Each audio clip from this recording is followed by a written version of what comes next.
Good evening students.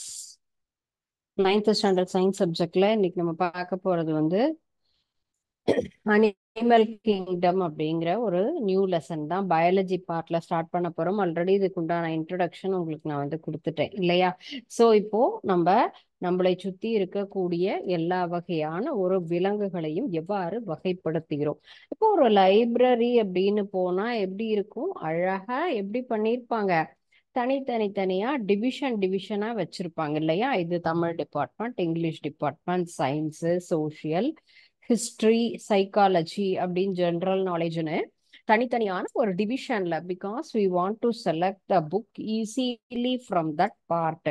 நம்மளால என்ன பண்ண முடியும், நமக்கு என்ன தேவையான புத்தகத்தை டக்குன்னு போயிட்டு நம்மளால எடுத்துட்டு வர முடியும். நம்ம இப்பெல்லாம் போறோம், பெரிய மாலுக்கு போறோம், ஷாப்பிங் காம்ப்ளெக்ஸ் போறோம்னு சொன்னா just we want to take the material easily from that parts இல் செல்ஃப். அந்த பிரிவுல போய் கரெக்டா என்னென்ன வேணுமோ அதை நான் எடுத்துட்டு வந்துட்டே இருக்கோம். ஏன்னா தனித்தனியா செக்ரிகேட் பண்ணி அழகா அது என்ன பண்ணிருக்காங்க, வச்சிருக்காங்க. ஸோ அது போலவே இப்போ நம்ம வந்து நம்மளை சுத்தி இருக்கக்கூடிய இந்த வேர்ல்டுல அழகா என்ன பண்ணிருக்கோம்னு கேட்டா, இந்த இருக்கக்கூடிய அனிமல்ஸ் எல்லாமே, அனிமல்ஸ் பிளான்ஸ் எல்லாம் ஈவன் இப்போ வந்து ஒன் செல் உயிரி அப்படி நம்ம வந்து சொல்லுவோம் இல்லையா, ஒன் செல் ஆர்கன், ஒரு செல் உயிரியிலிருந்து எல்லா வகையான நமக்கு வந்து மேமல்ஸ் வரைக்கும் எப்படி நம்ம பிரிச்சிருக்கோம் அப்படின்னு ஃபேமிலி வைஸ் ஒரு எத்தனை 7 பார்ட் 8 பார்ட் அப்படிங்கிற மாதிரி அழகா பிரிச்சிருக்காங்க. ஏன்னா நம்ம சுத்தி நிறைய இருக்கு, வகை வகையா இருக்கு இல்லையா? இப்போ நம்ம ஒரு பிஸ்கெட் வாங்க போனா கூட டிஃப்ரெண்ட் கம்பெனிஸ் இருக்கு இல்லைங்களா? அது போலதான் இப்போ நம்மளை சுத்தி இருக்கக்கூடிய விலங்குகள்லையும் தனித்தனியா இருக்கு. அதனுடைய பிரிவுகள், அதனுடைய நேச்சர்ல, அதனுடைய தன்மையில, அதனுடைய லைஃப் பீரியட்ல பொறுத்து நிறைய வகையா நம்மளால என்ன பண்ண முடியுது, பிரிக்க முடியுது. ஸோ அந்த மாதிரி இருக்க பட்சத்துல நம்ம இப்போ classification of living organism. So first of all we want to know about the topic is classification. Classification அப்படின்னாலே என்னது, வகைப்பாடு அப்படின்னு அர்த்தம் இல்லையா? எப்படி நம்ம வகைப்படுத்துகிறோம் ஒரு விஷயத்தை, நம்ம வந்து எப்படி நம்ம வகைப்படுத்துகிறோம். ஆர்கானிசம் அப்படின்னா உயிரினங்கள் அப்படின்னு அர்த்தம். உயிரினங்களை எப்படியெல்லாம் நம்ம வந்து பிரிக்கிறோம் அப்படிங்கிறது தான் மெயினா. நம்ம வந்து அதனுடைய ஒற்றுமையை பொறுத்தும் சேர்க்கலாம், தனித்தனியா அப்படிங்கிறத விட ஒரே மாதிரியான நேச்சர்ல இருக்கு, ஒரே மாதிரி அதனுடைய பூக்கள் அடிப்படை இருக்கு, ரீப்ரொடக்ஷன் ஒரே மாதிரி இருக்கு, அதனுடைய செயல்பாடு, லைஃப், இதெல்லாமே இருந்ததுன்னா அதெல்லாம் தனித்தனியா என்ன பண்ணுவோம், அது மாதிரியே நம்ம பிரிச்சு வைப்போம் இல்லையா? டாய்ஸ் இல்லைன்னா கலர் வைஸ், அல்லது இதெல்லாம் ஒரே மாதிரியான மோட்டார்ல நமக்கு வந்து ஃபங்க்ஷன் ஆகுது அப்படின்னு சொன்னா அந்த மாதிரி தனித்தனியா பிரிச்சிருப்போம் இல்லைங்களா? அது போலதான் இந்த ஆர்கானிசமும் அதனுடைய என்னது ஃபுல்லுமே அதனுடைய நேச்சரை பொறுத்து எப்படி குரூப் வைஸ் நம்ம பிரிச்சிருக்கோம் அப்படிங்கிறது தான் நம்ம தெரிஞ்சுக்க போறோம். ஸோ இதை வந்து என்னன்னு கேட்டா 7 ஸ்டெப்ஸ். ஓகேயா? என்ன ஸ்டெப்ஸ்? 7 ஸ்டெப்ஸ், 7 வகையான ஒரு அடிப்படையில நம்ம வந்து இதை பிரிச்சிருக்காங்க அப்படின்னு எடுத்துக்கலாம். ஃபர்ஸ்ட் திங் நம்ம என்ன சொல்லலாம், எப்பயுமே பேசிக் அப்படின்னு சொல்லும் போது நம்மளுடைய ஸ்டடீஸ் எப்படி இருக்கு, ஃப்ரம் எல்கேஜி டு காலேஜ் இல்லைங்களா? அப்ப என்னது, அடிப்படை A to Z 1 to 10 எப்பயுமே அடிப்படையில இருந்து தான் நம்ம சொல்லுவோம் இல்லையா? அப்ப இதுல அடிப்படை அப்படின்னு எடுத்துக்கிட்டா நம்ம என்ன எடுத்துக்கலாம், ஸ்பீசியஸ் அப்படின்னு நம்ம எடுத்துப்போம் இல்லையா? ஸ்பீசியஸ் அப்படின்னு சொன்னா என்னது, அடிப்படையான ஒரு விஷயம் அப்படிங்கிறது மெயினானது. நம்ம அடிப்படையா இருக்கிறது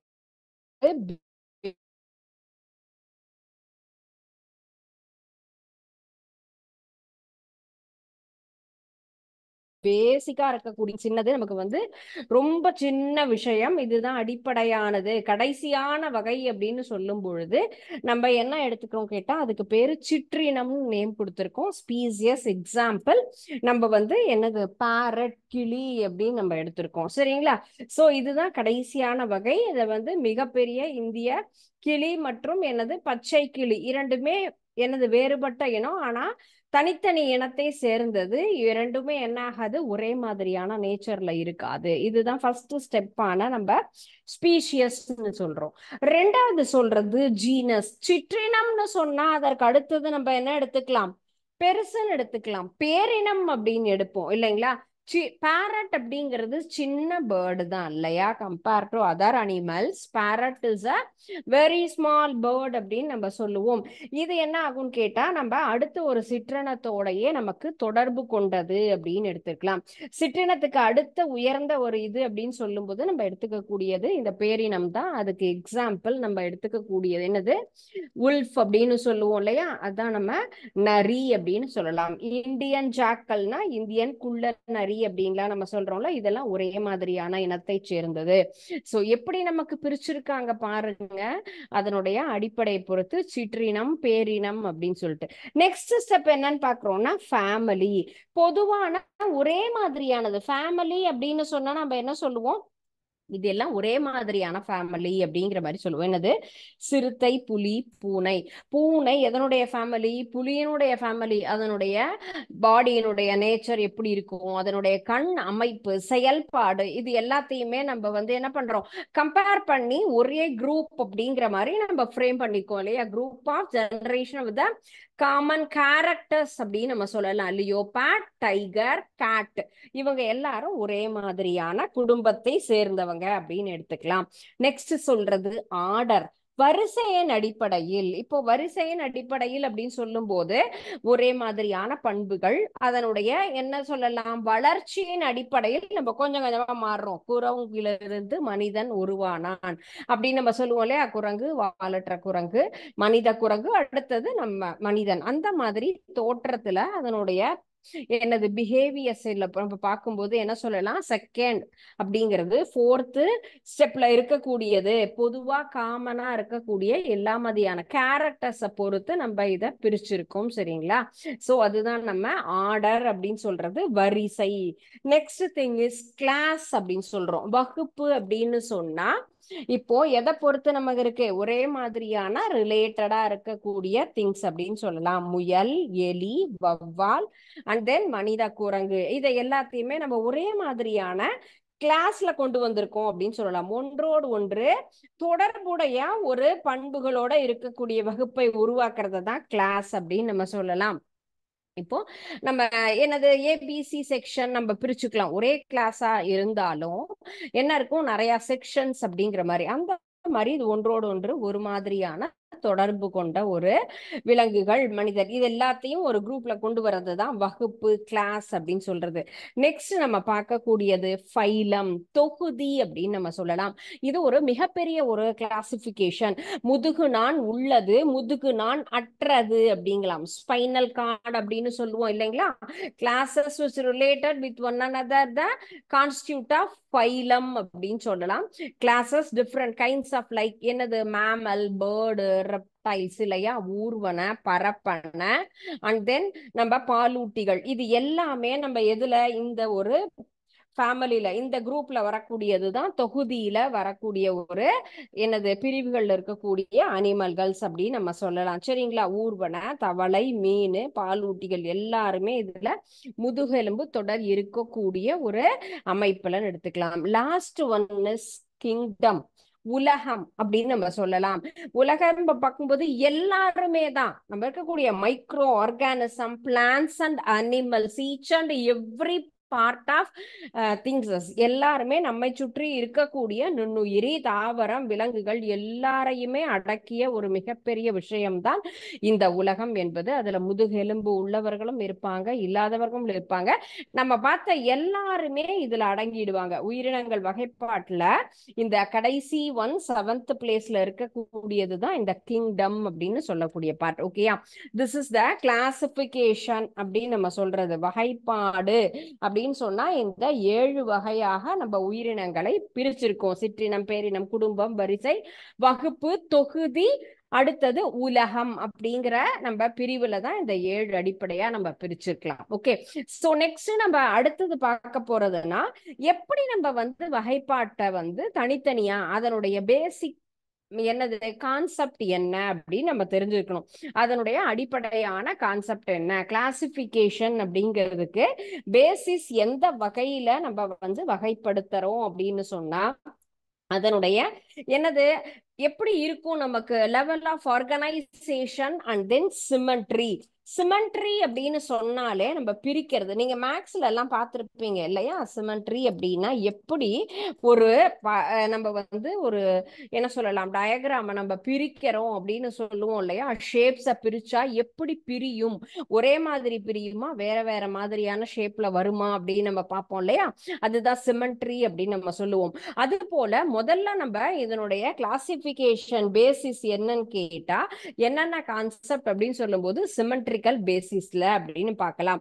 கட்டமைப்பு நிலை, அடுத்தது சமச்சீர். கட்டமைப்பு நிலைனா ஒரு பில்டிங்க நம்ம வந்து பில்ட் பண்றோம் அப்படின்னு சொன்னா என்னென்ன தேவை, பிரிக்ஸ், சிமெண்ட், சாண்டு, இந்த மாதிரி எல்லாமே தேவை.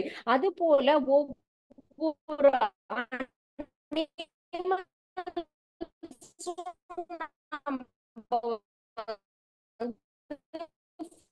ஃபுல்லுமே பில்ட் பண்ணோம் அப்படின்னு சொல்லும் போது பேசிக்கா நம்ம என்ன வேணும் அப்படின்னு கேட்டா எல்லாம் சேர்ந்துதான் நமக்கு டிஷ்யூவா ஃபார்ம் ஆகுது. டிஷ்யூஸ்க்கு அடுத்தது என்ன சொல்லலாம் நம்ம ஃபுல்லும், அடுத்தது நம்ம organ and then organ system. So ஆர்கனுக்கு அடுத்தது தான் ஆர்கன் சிஸ்டம் சொல்லலாம்.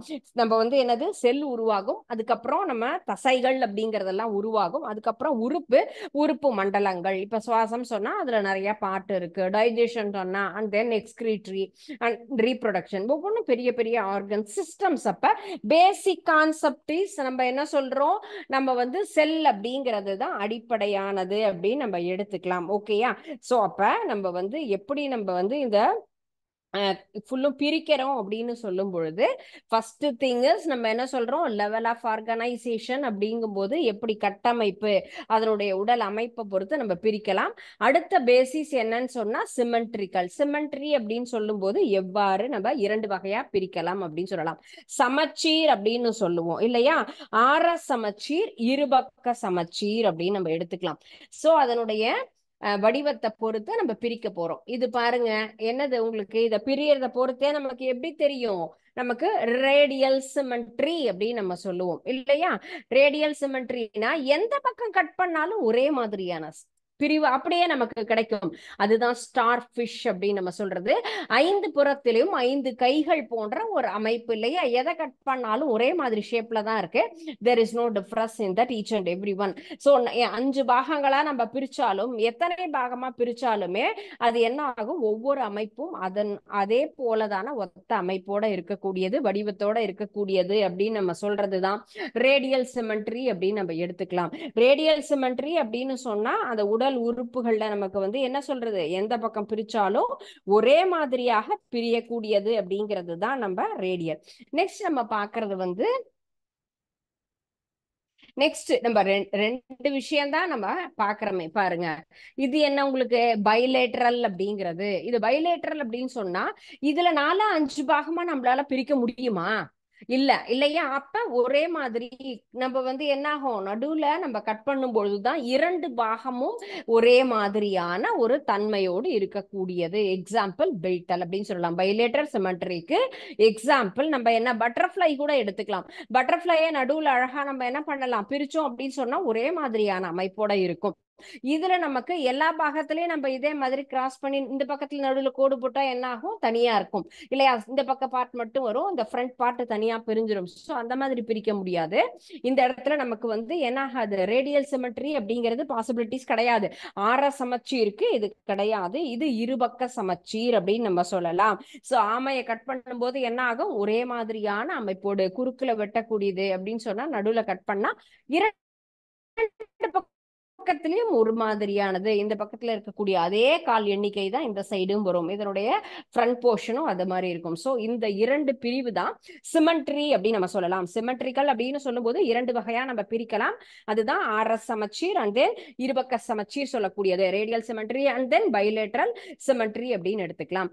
சோ நெக்ஸ்ட் நம்ம பார்க்கக்கூடியது அதனுடைய என்ன மாதிரியான அடுக்குகளை பொறுத்து எவ்வாறு நம்ம வந்து இதை பிரிக்கலாம் அப்படின்னு சொல்லலாம். உள்ள இருக்கக்கூடியது இப்போ இந்த நம்ம பார்க்க போற இந்த கான்செப்ட் வந்து அடுத்து வர லெசன்லயுமே எல்லா இடத்துலயும் முக்கியமாக நமக்கு தெரியக்கூடியது லேயர்ஸ் அப்படின்னு சொல்லலாம். லேயர்ஸ் சொல்லுவோம், கருமூல அடுக்குகள். அந்த அடுக்குகள் அடிப்படையில அடுத்தது நம்ம எப்படியெல்லாம் அந்த வந்து அந்த விலங்கினங்களை பிரிக்கலாம் அப்படின்னு நம்ம சொல்றதுதான் உடற்குழி உள்ளது, உடற்குழி இல்லாதது அப்படிங்கிற மாதிரி நம்ம பிரிக்கணும். புற அடுக்கு, அக அடுக்குன்னு ரெண்டு வகையான அடுக்குகள் சொல்லலாம். எடுத்துக்காட்டு நம்ம வந்து ஹைட்ரா அப்படின்னு சொல்லலாம், இத புற அடுக்கு. நடு அடுக்கு, அக அடுக்கு அப்படின்னு சொல்லிட்டு நம்ம தனித்தனியா மூவடுக்கு உயிரிகளாக நம்ம வந்து பிரிக்கலாம். அதுக்கு எக்ஸாம்பிள் பாத்தீங்கன்னு சொன்னா முயல். இரண்டடுக்கு அப்படின்னு சொல்லும் போது என்னது, ஹைட்ரா அப்படின்னு சொல்றோம். மூன்றடுக்குன்னு சொன்னா நம்ம முயல் அப்படின்னு எடுத்துக்கலாம். சோ இந்த மாதிரி ஒவ்வொரு வகையான அடுக்குகள். இந்த அடுக்குகள் என்பது எப்படி இருக்கும், நமக்கு அது உள்ள இருக்கக்கூடிய அந்த ரியல் கேவிட்டி, உடற்குழி அப்படின்னு நம்ம சொல்லுவோம் இல்லையா, இதுதான். பாருங்க, இந்த மாதிரி மூன்று வகையாக நம்ம என்ன பண்ணிக்கலாம், இதை வந்து ஃபுல்லுமே பிரிச்சுக்கலாம் அப்படின்னு எடுத்துக்கலாம். ஓகேயா? அசிலோமேட் அண்ட் தென் சூடோக்ளோமேட் அண்ட் தென் சியோக்ளோமேட் அப்படிங்கிறது மூன்று வகையாக உடற்குழி உள்ளது என்ன அப்படிங்கிறத பிரிச்சுதான் நம்ம வந்து இதை பிரிச்சிருக்கோம். மேல இருக்கக்கூடியது அவுட்டர் போர்ஷன் அப்படின்னு சொல்லலாம். எக்டோடோம் அப்படிங்கிறது தான் புற அடுக்கு, அவுட்டர் மோஸ்ட் போர்ஷன். இது செகண்டா இருக்கக்கூடியது இந்த பிரவுன் கலர்ல இருக்கு இல்லையா, அதுதான் மீசோடோம் சொல்றது, நடு அடுக்கு அப்படிங்கிறது. கிரீன் கலர் ஷேப்ல இருக்கக்கூடிய எண்டோடோம். அப்ப மூன்று வகையான அடுக்குகள். அப்ப உள்ள இருக்கிறது என்னது, டைஜஸ்டிவ் கேவிட்டி, உடற்குழி, உணவு பாதை. சோ டைஜஸ்டிவ் அப்படின்னு சொல்லும் போதே அந்த உடற்குழி அப்படிங்கிறது எதுக்காக, நமக்கு உள்ள இருக்கக்கூடிய அந்த ஃபுல்லுமே ஃப்ளூயிட், அதுதான் நம்ம என்ன இருக்கும், அந்த ஃப்ளூயிடால ஃபுல்லா இந்த இடத்துல ஃபில் ஆயிருக்கும். சரியா? இது நம்ம உணவு பாதையிலிருந்து நம்மள கரெக்டா அந்த இடத்துல எல்லாத்தையுமே அனுப்பதற்காக நம்ம இந்த குழி அப்படிங்கிறது நமக்கு ஃபுல்லா ஹெல்ப் பண்ணுது. சீலோம் அப்படிங்கிறது நடு அடுக்குல இருக்கக்கூடிய ஒரு பகுதி தான் சொல்லலாம். சோ இப்போ இந்த மூணு பிரிவுகள், இப்ப உடற்குழி இருக்கிறது, பொய்யான உடற்குழி இருக்கிறது, உண்மையான உடற்குழி இருக்கிறது. ஓகேயா? ஃபர்ஸ்ட் திங் இஸ் நம்ம என்ன சொல்லுவோம், உடற்குழி நமக்கு வந்து இல்லாம இருக்கக்கூடியது. அடுத்தது உடற்குழி அப்படிங்கிறது இருக்கிற மாதிரி இருக்கும் ஆனா இருக்கவே இருக்காது, உண்மையான உடற்குழி இருக்கக்கூடியது அப்படிங்கிறது தான். ஓகேயா? சோ இந்த மூன்று பிரிவாக தான் நம்ம பிரிச்சுக்கலாம். ஃபர்ஸ்ட் திங் இல்லாதது அப்படின்னு சொல்லும் போது நம்ம என்ன சொல்லலாம், டேப் வார்ம். நம்ம நாடா புழுக்களை தான் உடற்குழி இல்லாத ஒரு அனிமல்ஸ்க்கு உண்டான ஒரு எக்ஸாம்பிள்ஸா நம்ம எடுத்துக்கலாம். அப்ப உடற்குழி இருக்கிற மாதிரி இருக்கும் ஆனா இல்லாத மாதிரி இருக்கும், இருக்காது, ஒரு கற்பனையில பார்க்கும்போது நமக்கு இருக்கக்கூடியது, அதுதான் உருளை புழுக்கள் அப்படின்னு சொல்லக்கூடியது. ஓகேயா? அந்த ஒரு எக்ஸாம்பிள்ஸ். உண்மையாக உடற்குழி இருக்கக்கூடியதுன்னா நம்ம எர்த்வார்ம், ஃப்ராக், இது எல்லாத்தையுமே நம்ம கரெக்டாக இருக்கக்கூடியவங்கன்னு பிரிக்கலாம். சோ இந்த அடிப்படையில நம்ம என்ன பண்றோம், இந்த ஜீலோம் அடிப்படையில நம்ம வந்து இந்த கிளாசிபிகேஷன் மூன்று வகையான விலங்குகள் அப்படிங்கறத நம்ம வந்து பிரிக்கலாம். ஃபர்ஸ்ட் திங் நம்ம என்ன சொல்லியிருக்கோம்னு சொன்னா, நம்ம 7 உயிரினங்களை வகைப்பாடுன்னா 7 வகையான ஒரு என்னது ஸ்டெப்ஸ்ல நம்ம வந்து பிரிச்சோம் அப்படிங்கிறது நமக்கு இது இருக்கு. 7 ஸ்டெப்ஸ்ல பேசிக்கா நம்ம வந்து உலகத்துல இருக்கக்கூடிய எல்லா ஸ்பீசியஸுமே நம்ம பிரிச்சிருக்கோம். அடுத்தது பேசிஸ், எந்த அடிப்படையில நம்ம வந்து பிரிக்கிறோம் அப்படிங்கிறது தான் ஃபர்ஸ்ட் திங் நம்ம பார்க்கக்கூடியது. அதனுடைய பேசிக், அதனுடைய கன்ஸ்ட்ரக்ஷன் அப்படின்னு சொல்லும் போது நம்ம வீடுகள்னா பல வகையான வீடுகள் இருக்கு. எந்த மாதிரியான வீடுலாம் நம்ம வீடுகள் சொல்லும் போது சாதாரண குடிசை வீட்டுல இருந்து பெரிய பெரிய அப்பார்ட்மெண்ட்ஸ் வரைக்கும் இருக்கு. அதுலயுமே நமக்கு வந்து மண் வீடு இருக்கு, செங்கலால் எழுப்புவது இருக்கு. அடுத்தது நம்ம இக்லூன்னு சொல்லுவோம் இல்லையா, பனி மலை பிரதேசங்கள்லாம் உருவாகிறது, அந்த மாதிரி. அப்ப அத்தனை வகையான வீடுகள் பார்க்கிறோம் இல்லையா, அதனுடைய கட்டமைப்பை பொறுத்து நம்ம பிரிக்கிறோம். அது போல விலங்குகளினுடைய உடல் கட்டமைப்பை பொறுத்து தான் எப்படி நம்ம பிரிக்கிறோம், ஒரே வகையா பிரிக்கிறோமா அல்லது எந்த வகையா பிரிச்சாலும் நமக்கு ஒரே மாதிரியான பிரியக்கூடிய அமைப்பு அப்படின்னு சொன்னா அதுதான் நம்ம என்ன சொல்றோம், சரியான வகையில பிரிக்கிறது. ஆர சமச்சீர் அண்ட் தென் இருபக்க சமச்சீர் அப்படின்னு சொன்னா பட்டர்ஃப்ளை நம்ம வந்து என்ன பண்றோம், அழகா நம்ம பிரிக்கிறோம் அப்படின்னு சொன்னா ஒரே மாதிரி இரண்டு பக்கமும் பிரியும். அப்ப இது இருபக்க சமச்சீர் அப்படின்னு நம்ம எடுத்துக்கலாம். இந்த அடிப்படையில பிரிச்சோம்னு சொல்றோம். அண்ட் நெக்ஸ்ட் நம்ம பார்க்கறது தான் நம்ம டைப்ஸ் ஆஃப் ஜீலோம். உடற்குழியை பொறுத்து மூன்று வகையாக நம்ம அந்த விலங்குகள் எல்லாத்தையுமே நம்ம பிரிச்சிருக்கோம். மெயினா நெக்ஸ்ட் பார்க்கக்கூடியது தான் நம்ம பார்க்கறது முதுகுநான் உள்ளது, முதுகுநான் இல்லாதது அப்படிங்கிற மாதிரி. சரிங்களா? முதுகுநான் அப்படின்னு சொன்னா என்ன சொல்லுவோம்? ஸ்பைனல் கார்டு அப்படிங்கிறது. ஓகேயா? முதுகுநான் உள்ள விலங்குகள், முதுகுநான் இல்லாத விலங்குகள் அப்படிங்கிற மாதிரி நம்ம மிகப்பெரிய அடிப்படையில நம்ம இதை பிரிக்கலாம். முதுகுநான் இல்லாதது சொன்னா இன்வெர்டிபிரேட் அப்படின்னு சொல்லுவோம். முதுகுநான் உள்ளது அப்படின்னு சொன்னா சோர்டேட்டா, ப்ரோஜோடேட்டா அண்ட் தென் வெர்டிபிரேட்டா. முதுகுநான் இருப்பது, முதல் முதுகுநான் உள்ளவை மற்றும் முதுகெலும்பிகள் அப்படின்னு சொல்லிட்டு 3 வகையா நம்ம அதுலயும் நம்ம பிரிக்கிறோம். சரிங்களா? இதுதான் இந்த 2 அடிப்படையில நம்ம வந்து இந்த விலங்குகள் எல்லாவற்றையுமே நம்ம என்ன பண்ணியிருக்கோம்? பிரிக்கிறோம் அப்படிங்கிறது எந்த வகையில ஒவ்வொன்றும். அடுத்து பார்க்க போறது எல்லாத்தையுமே நம்ம முதுகுநான் இல்லாதது என்னென்ன அனிமல்ஸ், முதுகுநான் கொண்டது என்ன அப்படிங்கிறத நம்ம பார்க்கிறோம். ஓகேயா? நெக்ஸ்ட் அடுத்தது நம்ம என்ன சொன்னா நேம் கிளாசிபிகேஷன் அப்படின்னு சொல்லலாம். பெயரிடும் முறை அப்படின்னு நம்ம சொல்லுவோம் இல்லையா? Common name and then bio nominal name சொல்லலாம். பயோ நாமினல் நாமன் கிளேச்சர் அப்படின்னு நம்ம சொல்லுவோம் இல்லையா? நாமன் கிளேச்சர் அப்படின்னு சொன்னா பெயரிடுதல் அப்படிங்கிறது. ஓகேயா? நாமன் கிளேச்சர் போது எவ்வாறு இப்ப கெமிஸ்ட்ரியில எல்லாம் பார்க்கும்போது பெயரிடுவோம் இல்லையா? அது போல அனிமல்ஸுக்கு நம்ம பெயர் கொடுக்கணும் அப்படின்னு சொன்னா அதுக்குன்னு ஒரு வகை இருக்கு.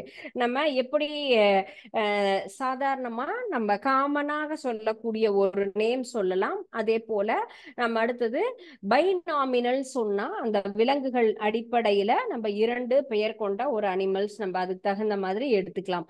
கரோலஸ் லினேயஸ் அப்படிங்கிறவர் தான் ஒவ்வொரு உயிரினத்திற்கும் இந்த மாதிரி பேர் கொடுக்கணும்.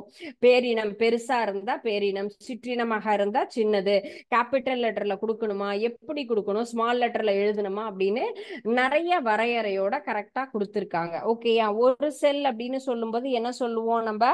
அமீபா அப்படிங்கிறது தான் ஒரு செல் உயிரி. அதுக்கு அமீபா. நம்ம வந்து புரோட்டீஷியஸ். இதுல ஒரு 15-20 நேம் கொடுத்துருக்காங்க இல்லையா? Just you read that names. ஏன்னா கண்டிப்பா இந்த பெயர்கள் நமக்கு தெரிஞ்சிருக்கணும். இந்த பெயரை நமக்கு கொடுத்துட்டு என்ன கேட்பாங்க அப்படின்னு சொன்னா சாதாரண பொது பெயரை கொடுத்துட்டு அதற்குண்டான சிறப்பு பெயர், இருசொற் பெயர் என்னது அப்படின்றாங்க. ஹைட்ரானா ஹைட்ரா வல்காரிஸ். சோ இதனோட சேர்ந்து நமக்கு அடிப்படையா வந்திருக்கும். அதனால கொஞ்சம் ஓரளவுக்கு நம்மளால என்ன பண்ண முடியும், அந்த மாதிரி இருந்தா ஞாபகம் இருக்கும்.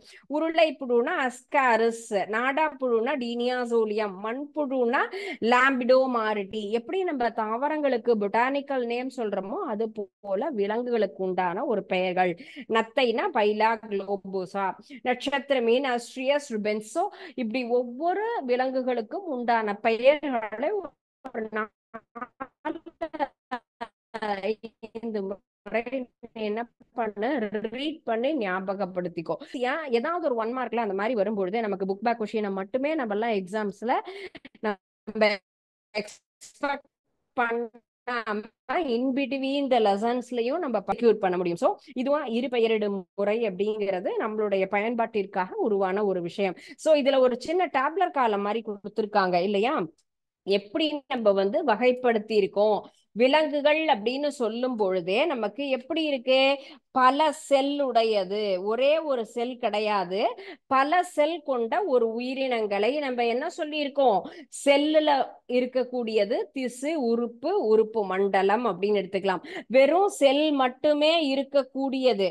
ஆனா அடுத்தது நம்ம இருக்கக்கூடியது என்னது? செல்லால் ஆக்கப்பட்டது உறுப்புகள், உறுப்பு மண்டலங்கள்.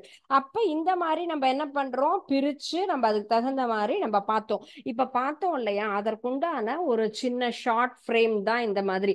இதை நீ ஞாபகம் வச்சுட்டாலும் ரொம்ப ஈஸியா நம்மளால என்ன பண்ண முடியும்? ரீகால் பண்ண முடியும். சோ இந்த ஒரு நம்ம என்ன சொல்லலாம், ஸ்டேஜ்ல இந்த ஸ்கேல்ல பாக்குறோம் அப்படின்னு சொன்னா செல்லுலார் லெவல் அப்படின்னு சொன்னா போரிஃபெரா அப்படிங்கிறது தான். துளையுடலிகள், குழி உடலிகள் அப்படிங்கலாம். துளையுடலிகள் மட்டும்தான் செல் அளவிலானது. ஓகேயா? துளை உள்ளது அப்படின்னு சொல்லலாம். அதுதான் துளை உடலிகள். துளை உடல் மட்டும் எதுல வந்திருக்கும்? செல்லால மட்டுமே இருக்கக்கூடியது, செல் அளவுல மட்டும் இருக்கக்கூடிய ஒரு அனிமல்ஸ். சோ இந்த நம்ம வந்து என்னது? Cell tissues, organ and organ system. இதுலதான் நம்ம என்ன பண்ணிருக்கோம்? 2 வகையா நம்ம பிரிச்சிருக்கோம் இல்லையா? நம்ம வந்து என்ன சொல்லியிருக்கோம்? பைரேடியல் அப்படின்னு சொல்லியிருக்கோம் இல்லையா? பைலேட்ரல் அண்ட் தென் நமக்கு வந்து ரேடியல்னு 2 வகையா நம்ம பிரிச்சிருக்கோம். அந்த மாதிரி நம்ம சிரிக்கும் போது பைலேட்ரல் சிமெண்ட்ரி அப்படின்னு சொல்லும் போது சிமெண்ட்ரிக்கல் பேசிஸ்ல, ஓகேயா, radial symmetry and then bilateral symmetry அப்படிங்கிற மாதிரி நம்ம பிரிச்சது இந்த 2 வகை பேசிக்கான ஒரு பெரிய பிரிவா நம்ம இதை எடுத்துக்கலாம். இதுல இருந்து தான் அடுத்தடுத்து நம்ம என்ன பண்ண போறோம், அடுத்த ஒரு கிளாசிபிகேஷன் அப்படின்னு நம்ம பிரிக்கலாம். சோ எப்படி நம்ம துளை உடலிகள் சொன்னோமோ அதே மாதிரி இந்த நம்ம பைலேட்ரல் அப்படின்னு சொல்லும் பொழுது இந்த ஆர சமச்சீர் அப்படின்னு சொன்னா அதை வந்து குழி உடலிகள் அல்லது நிடேரியா அப்படிங்கிற ஒரு பெரிய ஃபேமிலியா நம்ம பிரிச்சுக்கலாம். அடுத்தது இருபக்க சமச்சீர்ல தான் நம்ம பார்த்தா இப்ப ஜீலோம் உடற்குழி உள்ளது, உடற்குழி போலியான உடற்குழி, உடற்குழி கண்டிப்பாக என்னது இல்லாதது, உடற்குழியே இல்லாம இருக்கக்கூடியது, போலி உடற்குழி கொண்டது, நெக்ஸ்ட் உண்மையான உடற்குழி. இந்த 3 மிகப்பெரிய பிரிவு தான். நம்ம இதை வச்சு என்ன பண்ண போறோம், அடுத்து வரக்கூடிய எல்லா அனிமல்ஸையும் நம்ம பிரிக்கலாம். சோ உடற்குழி இல்லாதது அப்படின்னு சொன்னா தட்டை புழுக்கள் இதற்குண்டான ஃபேமிலியில இருக்கக்கூடியது. ஓகேயா, இது சின்ன சின்ன ஆர்கன் தான் எல்லாமே நம்ம பார்க்கும்போது. ஓகேயா, இப்போ இந்த தட்டை புழுக்கள் அப்படிங்கிற ஃபேமிலி வந்து என்னது, உடற்குழியே அதுல கிடையவே கிடையாது அப்படின்னு சொல்லலாம். நம்ம பார்த்தது உருளை புழுக்கள் அப்படிங்கிறது எப்படி இருக்கும், போலியானது, நமக்கு போலியான உடற்குழி இருக்கக்கூடியது மாதிரி இருக்கும். உண்மையானது அப்படின்னு சொல்லும் போதுதான் நம்ம பார்க்கக்கூடிய எல்லா வகையானது மொலஸ்கா எடுத்துக்கலாம், அண்ட் தென் குளோர்டேட்டா, அண்ட் தென் அனலிடாஸ், இந்த மாதிரி வலைதசை புழு, மெல்லுடலிகள், முத்தோலிகள், முதுகு நான் உள்ளது எல்லாமே நம்ம எதுல வருதுன்னு சொன்னா உண்மையான உடற்குழி இருக்கக்கூடிய ஒரு அமைப்புல தான் நம்ம எடுத்துக்கலாம். சரிங்களா? சோ இந்த மாதிரி தான் நம்ம என்ன பண்ணிருக்கோம், இந்த அனிமல்ஸ் அப்படிங்கறத நம்ம எப்படி பிரிக்கலாம் அதனுடைய ஃபேமிலியை பொறுத்து அப்படின்னு நம்ம பார்த்திருக்கோம். சோ இன்னைக்கு பார்த்த இந்த கான்செப்ட் எல்லாமே என்ன ரொம்ப சிம்பிளானது. நம்ம கிளாசிபிகேஷன் பார்த்தோம், 7 ஸ்டெப்ஸ்ல இருக்குன்னு பார்த்தோம்.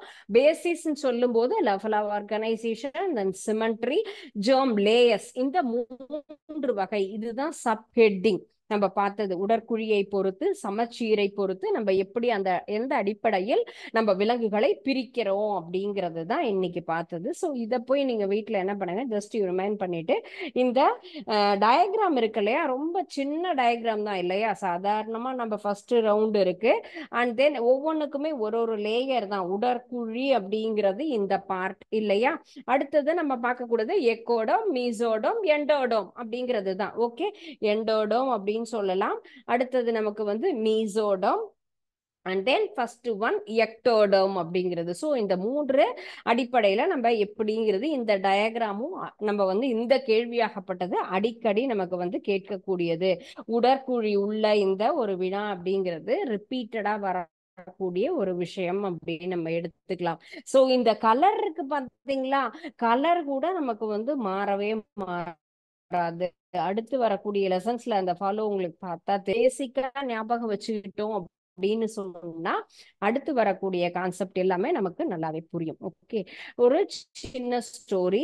எந்த ஒரு விஷயத்தையுமே நம்ம என்ன பண்ணணும், இனிஷியலா ஒரு முறை தவறு செஞ்சிட்டோம் அப்படின்னு சொன்னா அது என்ன பண்ணணும், அந்த மிஸ்டேக்கை நம்ம என்ன பண்ணணும், ரெக்டிஃபை பண்ண பார்க்கணும். தவறு செஞ்சிட்டோம் அப்படிங்கிறத நம்ம தெரிஞ்சிருது அப்படின்னா அதை ரியலைஸ் பண்ணி சேஞ்ச் பண்ணிக்கணும். ஓகே, ஒருத்தர் ஒரு என்ன பண்ணிருக்காரு, ஒரு மிகப்பெரிய ஞானி, அவர் ஒரு கிராமத்துக்கு வந்திருக்காரு. ஒவ்வொருத்தரையா கூப்பிட்டு இந்த மாதிரி விசாரிச்சுட்டே இருக்காரு. உண்மையாக நீங்கள் செய்யக்கூடிய ஒவ்வொரு உங்களுடைய வாழ்க்கை முறையை பற்றி தெரிந்து நீ வந்து உண்மையா என்கிட்ட சொல்லு, உனக்கு உண்டானது. இப்ப எல்லாருமே என்ன பண்றோம், நம்ம பற்றி தெரிஞ்சு கொள்ளணும் அப்படிங்கறதுல ஆர்வமா இருக்கும். சரிங்களா, ஃபியூச்சர் எப்படி இருக்கும், என்ன படிப்போம், என்ன செய்வோம் அப்படிங்கிற ஒரு எந்தும் எல்லாருக்கும் இருக்கு. அது போலதான் எல்லாரும் அவர்கிட்ட வந்து ஒவ்வொருத்தரா என்ன பண்றாங்க, யாரும் இல்ல, தனியா தானே கூப்பிட்டு கேக்குறாரு பூசாரி சாமி அப்படின்னு சொல்லிடுறாங்க. முதல்ல என்ன சொல்றாரு, நான் வந்து ஒரு விவசாயி, நான் என்ன பண்ணுவேன், விடியற் காலையிலேயே எழுந்திரிச்சிருவேன், நல்ல விஷயமாச்சே அப்படின்னு சொல்றாரு. ஓகே, நான் எழுந்துட்டு என்ன பண்ணுவேன் அப்படின்னு கேட்டா, எல்லா வயல்களுக்கும் அங்க ஃபுல்லும் காய்கறி தோட்டம் தான்.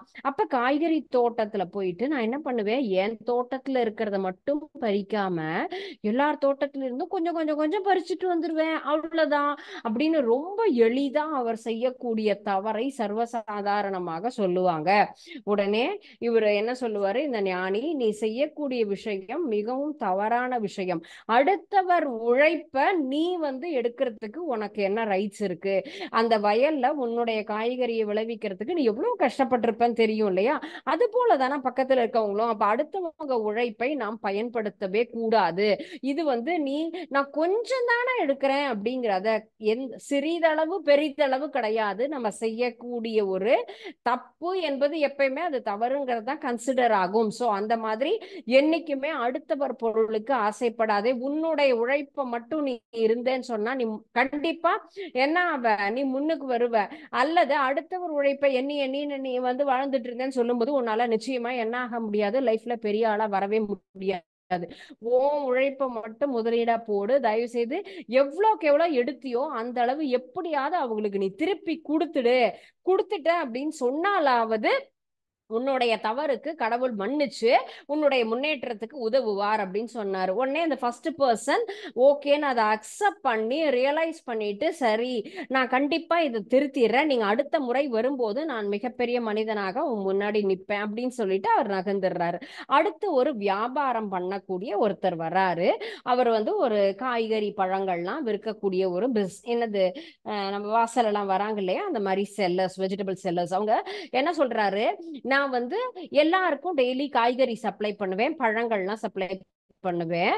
அவங்க கேட்கறத விட நான் என்ன பண்ணுவேன், அவங்க கொஞ்சம் சரியானபடி கவனிக்கல அப்படின்னு சொன்னா கொஞ்சம் எடை குறைவாக கொடுத்துட்டு அதுல வரக்கூடியதை நான் எடுத்திருப்பேன் அப்படின்னு அவர் சொல்றாரு.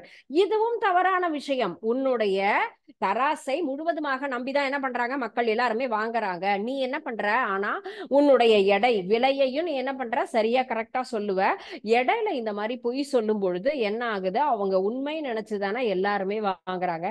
நான் கொஞ்சம் கொஞ்சம் தானே செய்யறேன், நீ கொஞ்சம் செய்யறியோ அதிகமா செய்யறியோ, ஆனா நீ என்ன பண்ணக்கூடாது, இந்த மாதிரி வியாபாரம் பண்ணக்கூடாதுன்னு ஒண்ணு.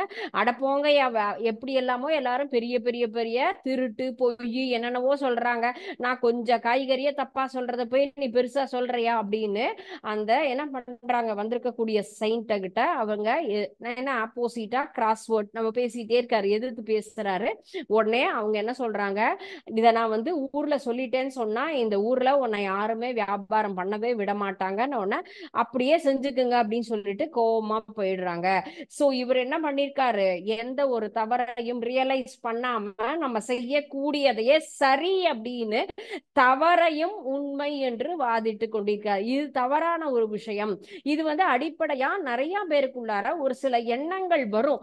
ஒரே ஒரு கேள்விதானே நம்ம கேட்கிறோம் அப்படின்னு சொல்லி பக்கத்துல கேட்டு எழுதுறது, பார்த்து எழுதுறது, தெரியாமல் ஒருவரை துன்புறுத்துவது, இந்த மாதிரி சின்ன சின்ன விஷயங்களை கூட நம்ம என்ன பண்ணக்கூடாது, நம்மளே அதை என்னது வளர்க்கவே கூடாது. அதை நம்ம இம்ப்ரூவ் பண்ணிக்கிட்டு நாம என்கரேஜ் பண்ணினோம்னு சொன்னா லைஃப்ல நம்மளால என்ன பண்ண முடியாது, சக்சஸ் கொடுக்க முடியவே முடியாது. சின்ன தவறா இருந்தாலும் நமக்கு பெரிய கஷ்டம் கண்டிப்பா வரும். அப்ப ரியலைஸ் பண்ணினா ஒண்ணுமே பண்ண முடியாது. அதனால எப்பொழுதும் உன்னை நேர்மையாக வைத்துக்கொள்ள உதவுவது உன்னுடைய எண்ணங்கள் மட்டுமே. உன் மனசுக்கு மட்டும்தான் நீ நேர்மையா இருக்கியா, தவறு செய்யலையா அப்படிங்கறது நீ தான் டிசைட் பண்ணணும். சரிங்களா? சோ நல்ல ஒழுக்கம் அப்படிங்கறத கத்துக்கக்கூடிய பிளாட்ஃபார்ம் சொல்றது இந்த ஸ்கூல் ஸ்டேஜ் தான்.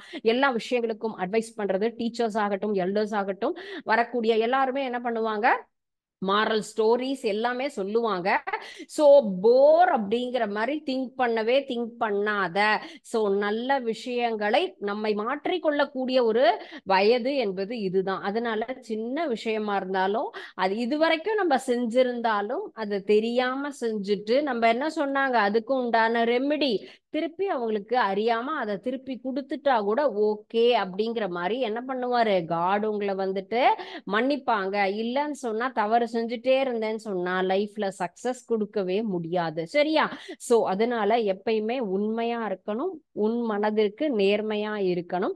இப்ப நீ தெரியலன்னு சொல்லி குறைஞ்ச மதிப்பெண் வாங்கினா பரவாயில்ல, அடுத்த தடவை அது என்ன பண்ணும், நம்மளால ரியலைஸ் பண்ணி நல்ல மார்க் வாங்க உதவும். டே இந்த தடவை 2 கேள்வி கேட்டதுனா அடுத்த தடவை 4 கேள்வி கேட்டதுன்னா இதே மார்க் ஸோ அந்த மாதிரியான ஒரு என்கரேஜ்மெண்ட், மனசை நீயே கன்சோல் பண்ணிக்கிற நிலைமை நமக்கு வந்துடும்.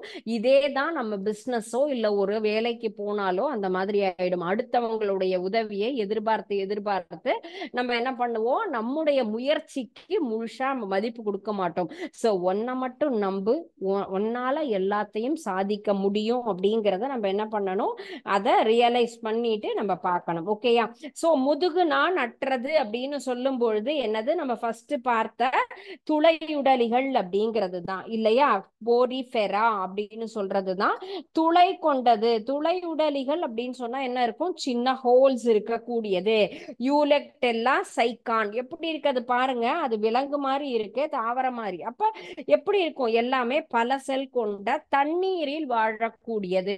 நம்ம வாட்டர்ல இருக்கக்கூடிய ஒரு அனிமல் சொல்லலாம். செல் எப்படி இருக்கும்னு கேட்டா ஃபுல்லுமே செல் மட்டும்தான் இருக்கும் நம்ம பார்த்தோம் இல்லையா. ஃபர்ஸ்ட் கேட்டகரியில முதுகுநான் இல்லாததுல நம்ம பார்க்கக்கூடியது போரிஃபெரா, துளையுடலிகள் மட்டுமே இருக்கக்கூடியது. மேல பாருங்க ஹோல்ஸ் இருக்கும். சோ இந்த ஹோல்ஸ் என்ன பண்ணும், ஆஸ்டியா அப்படிங்கிற துளையால உள்ள இருக்கும். தண்ணி இது வழியா என்ன ஆகும், ஃபுல்லா போயிட்டு அதுக்கு தகுந்த மாதிரியான உணவு, ஆக்சிஜன் எல்லாத்தையும் சப்ளை பண்ணக்கூடியது. நம்ம ஸ்கின்ல சின்ன சின்ன சின்னதா ஹோல்ஸ் இருக்கு இல்லையா, நமக்கு எப்படி நம்ம உடம்புல இருந்து நமக்கு ஸ்வெட்டிங், வியர்வை வெளியில வருது, அது போலதான் இந்த அனிமல்ஸ்க்கு மேல என்னன்னா இந்த மாதிரி ஒரு துளையான ஒரு உடல் கொண்டது.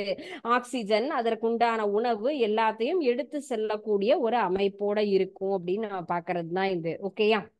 நெக்ஸ்ட் நம்ம பாக்குறது என்ன சொல்றோம், அடுத்த தொகுதி அப்படின்னு சொல்றது நிடேரியா, குழி உடலிகள். குழி அப்படின்னு சொன்னா நம்ம எப்படி இருக்கோம், சாதாரணமா குழின்னு சொன்னாலே ஒரு மணல்ல ஒரு ஹோல்ஸ் நம்ம போட்டா என்ன ஆகும், ஒரு பள்ள மாதிரி, எலி வளையெல்லாம் சொல்லுவோம் இல்லையா. குழினா அதனுடைய பாகம் இப்படி வளைந்து இருக்கக்கூடியது அப்படின்னாலே நம்ம என்ன சொல்லுவோம், அந்த பள்ளம் குழின்னு சொல்லுவோம்.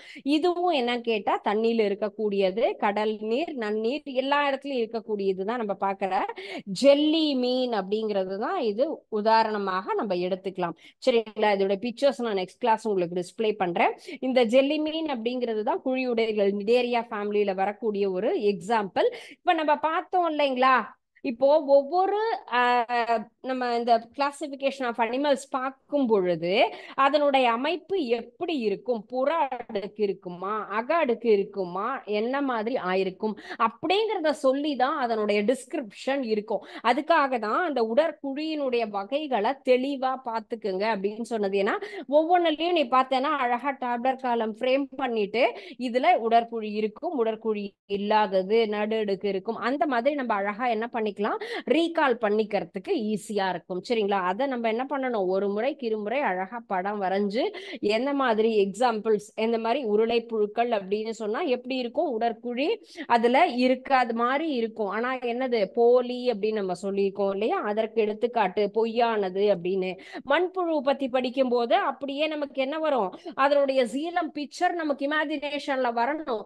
ரியல் உடல் குழி கொண்டது, உண்மையானது இருக்கும் அப்படிங்கும் போது அதனுடைய பிக்சர் நமக்கு ஞாபகத்துக்கு வரணும். அப்ப இதனுடைய அமைப்பு இப்படிதான் இருக்கும். உள்ள நம்ம கட் பண்ணி பார்க்கும்போது அதனுடைய அமைப்பு, குறுக்கு வெட்டு தோற்றம் இப்படி இருக்குங்கிறத நம்மளால என்ன பண்ண முடியும், கரெக்டா டிஸ்கிரிப்ட் பண்ணி எழுத முடியும். சரிங்களா? சோ இன்னைக்கு பார்த்த இந்த டாபிக்ஸ், இந்த 2-3 பேஜஸையும் ரிவைஸ் பண்ணுங்க. இதுல ஏதாவது டவுட் இருந்ததுன்னா நெக்ஸ்ட் கிளாஸ் பார்க்கலாம். நம்ம நெக்ஸ்ட் கிளாஸும் நிடேரியால இருந்தே நம்ம கரெக்டா பார்த்துடலாம். முதுகுநான் அற்றதுல எப்படி எல்லாம் இருக்கும் அப்படிங்கிறது, அதற்கு உண்டான எக்ஸாம்பிள்ஸ் ஒவ்வொன்றையும் நம்ம தெளிவா பார்க்கலாம். இதுல நிறைய கொஸ்டின்ஸ் நம்ம எக்ஸ்பெக்ட் பண்ணலாம். ஃபர்ஸ்ட் லெசன் நிறைய டீடைல்ஸ் இருக்கக்கூடிய லெசன். ஸோ டோன்ட் அவாய்ட், படிக்காம விட்டுடாத. இது கொஞ்சம் வேகா இருக்குன்னு விடக்கூடாது. ஓகேயா? Thank you students. வாழ்க பாரதம், வெல்க தமிழகம்.